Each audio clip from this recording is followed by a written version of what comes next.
8:35, Nashville's Morning News on Super Talk 99.7 WTN. Good morning to you. Time for the Cross. Chris Handy's here. Good morning, Chris. Hey, what's up? Good morning. How are you? I'm good. KGB, Jeff Malinoff, is here as well. Hello, Jeff. Hello, sir. And Joan Jones is here as well. Hello, Joan. Hello there. So, Chris is a little disgruntled today. I am. He came in. I don't often get disgruntled. Well, you haven't been here long enough. You're usually gruntled. I'm usually gruntled. Yeah. Well, I saw Dan yesterday. So Barrett News Media puts out these rankings every year of how people are doing in news talk. Yeah. Dan came in at number 3, and I was like, all right, good job. Congratulations, Dan. Well deserved. Number 3. He was at 1, but then I joined the show doing producing, and then it went down to 3. Nosedived. And then Murphy gets number 5 for midday shows, which I feel like is flawed because he's now in afternoons. Get him out of that list. Wow. You know what I mean? Yeah. Okay. Moving on. Last year, I had 6 months under my belt, and I got ranked number 19. I thought, wow, I'm flattered. Yeah. This year, I only moved up to 18. I'm ranked 18. You only went up 1? And I'm looking at the people in front of me, and I'm like, I don't even need to listen to these people. I know I'm better than them. Wow. Okay. You better call those people at Barrett Media and tell them. I'm going into 2025 criminally underrated. Here's a harsh handwritten letter is coming their way. I'm going to stamp that. Be sure and handwrite it in bold font. No, I'm kidding. Like use a Sharpie. Quail pen. To be fair, I'm absolutely joking. I know you're joking. Yeah, I know okay, you're joking. Okay. I just want to clarify. But if it does make you feel any better, like the first year they did it, I was number 3. Last year, not that I pay attention to such things. But last year, I was, I think, number 18 or 19. And then this year, I bounced back to number 3. I would ask them, if I was you, I'd be like, did number 2 or 1 win a Marconi?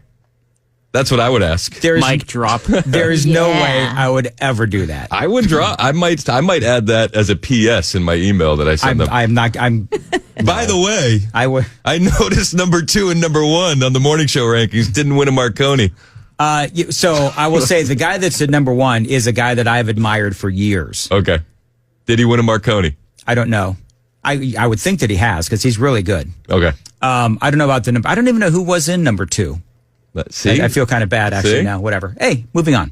Hey, do you know who John Cryer is? No. All right. So John Cryer. I mean, I probably know him if 2.5 Men. He was one of the guys in 2.5 Men. He was in 2.5 Men. The one that wasn't Charlie Sheen? Yes. Got it. And he was also Ducky in Pretty in Pink. Okay. He's on my side when it comes to that. They kept saying that with that Pretty in Pink. I had no idea. And then someone in the chat said 2.5 Men. I'm like, oh, okay, I know who that is. All right, fine. So whatever.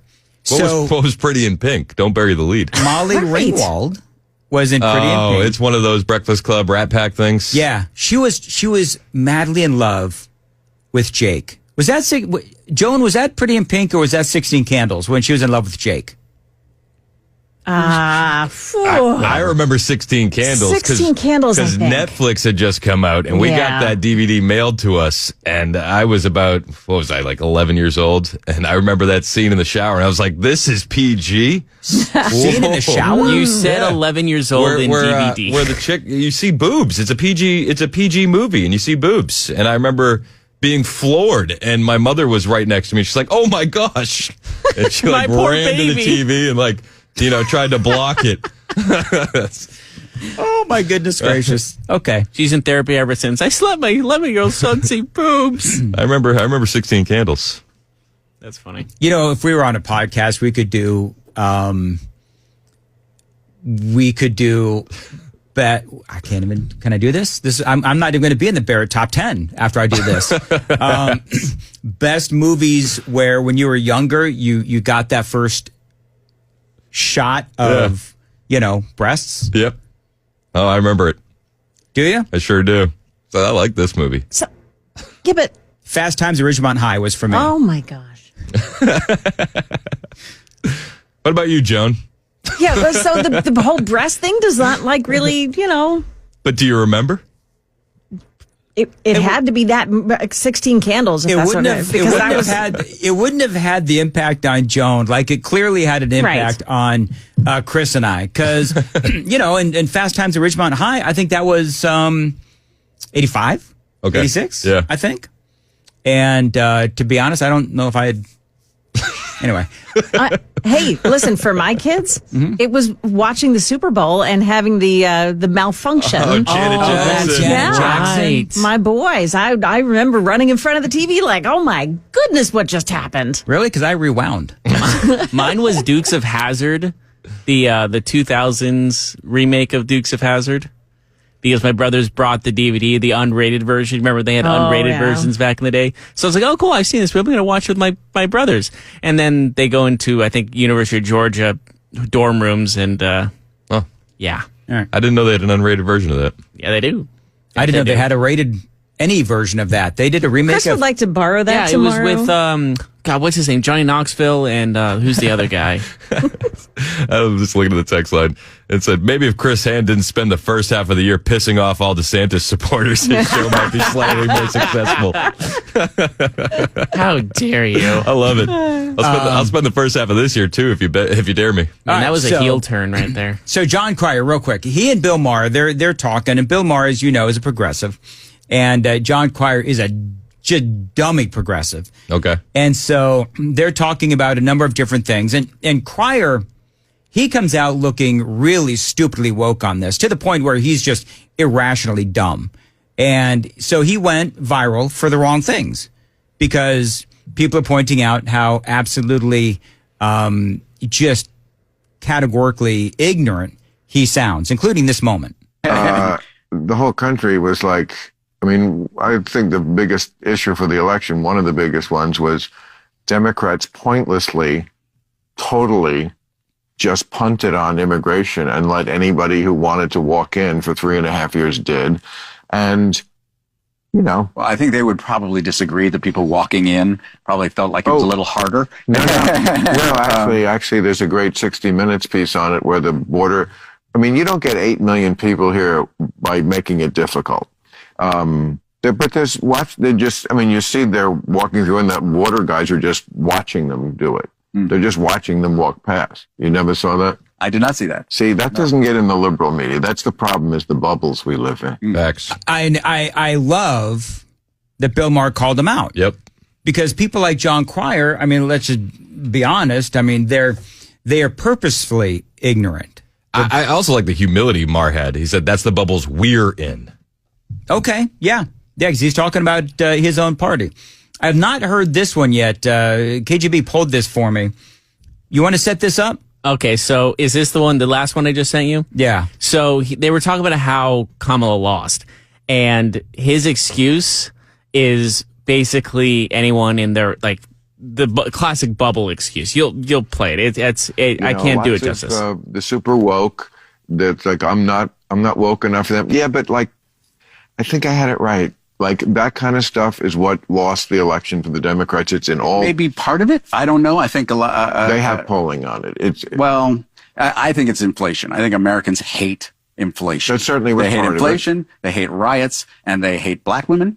They don't. And they hate trans people. Oh God, John, we're not. Dude, gonna... they just spent hundreds of millions of dollars don't hate demonizing black trans people, and that's disgusting. Yeah, that we shouldn't talk politics. Okay, we shouldn't. We shouldn't. Great. We don't have to. Clearly, John Cryer is he's one of those. He's in the echo chamber. He's in the echo chamber, and it really bad. And we're talking earlier, I don't know if it was on the air or off the air, but do you think John Cryer now knows how bad he came off in that interview?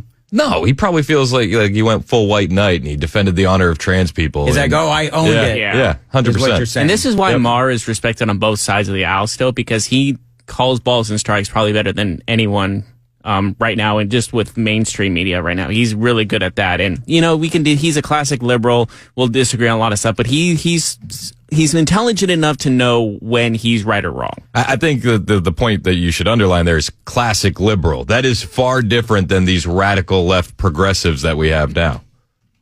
All right. You have sent me a couple of audio bites. I sent you some songs. I bring me music. some songs. All right, so you're going to set these up. All right. I want to know which song is better.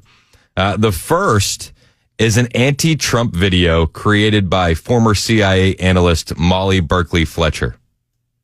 All right. And this has been going viral everywhere. This tweeted out by Charlie Kirk? Yes, this woman was at the CIA for 19 years. Okay. And there's a music video that goes with this. So far, I like the music video. You're driving round town in your motorcade, and I might fork you. You think democracy is just a game to play, and I might fork you and your whole dumb crew. If there were any justice, you'd not be amongst us. You'd be in jail. And though there's pain in my chest, I won't give it a rest till we can forget you. Not talking trash if I call you fascist. And unlike you know what that means. You went to the dumpster to give you a cabinet. All soulless, spineless clowns and freaks. I pity the fools who still support you after you tried to do a forking coup. I mean, that's about as far as I made it. All right. She worked at the CIA. She worked at the CIA. Is that a take on another song? It's CeeLo Green's "F You." Oh, okay, very good. Oh, yeah. I thought it was "Forget You." The left, the edited version was the left can't create anything. And even when they try their hardest and they get a ton of awards in this next song, it's awful. Did you hear about the movie that won all the Golden Globes? No. It's Emilia Perez. Okay. It's about it's a French Mexican musical, won 4 Golden Globes, and it's about a cartel member who decided that he would live his best life as a woman.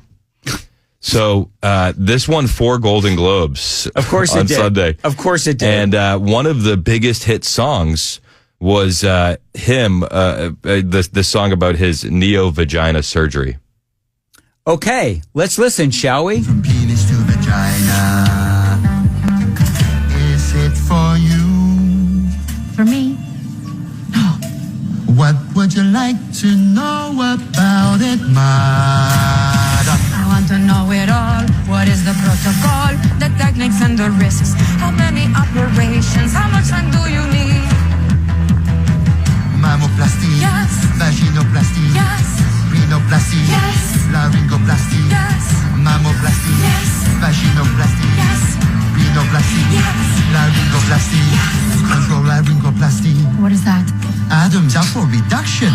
Yes, yes, yes, yes. This is why I don't watch a Golden Globe. We just lost all our viewers. They're all gone. So here's my question: Are we voting like which one was the worst? Because I'm having a hard time. I thought they both were kind of bad.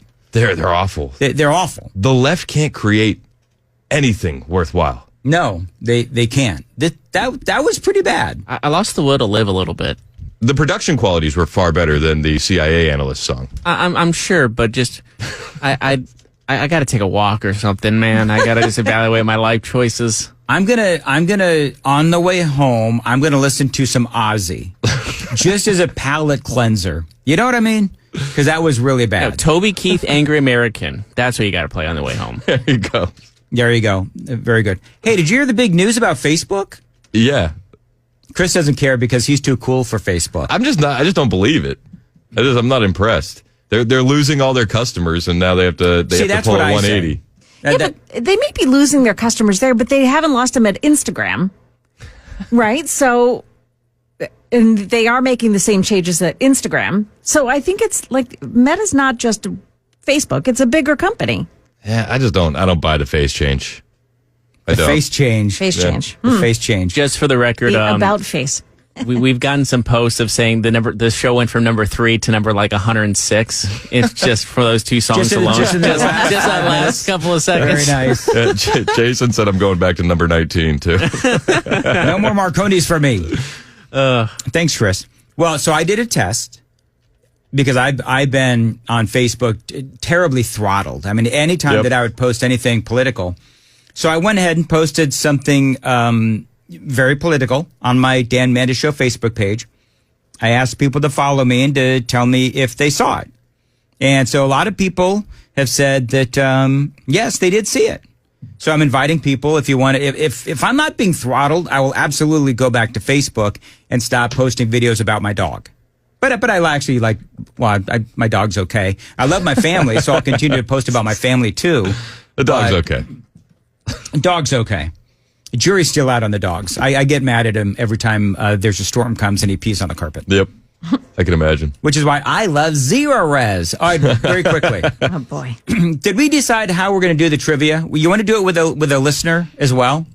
We can get one. We can the first person to call in with the question for one. All right, last question. Let's get a listener. We're going to wrap up the show with trivia coming up. We had a lot of fun with it yesterday. KGB used to be a trivia DJ.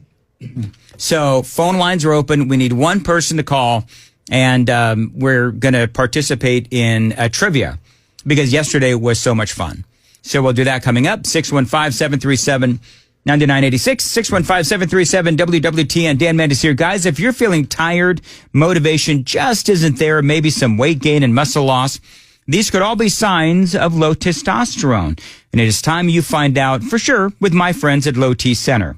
Now, they make it easy to get your levels checked. It is just a simple test, and with their on-site lab, you'll get your results back immediately. Now, this isn't your typical doctor's office. No, they simply specialize in treating low T with testosterone replacement therapy, or TRT, for each individual patient. Now, they've been helping patients for over a decade, and their treatment plans are optimized for each patient, personalized just for you. There's nothing standard about Low T Center.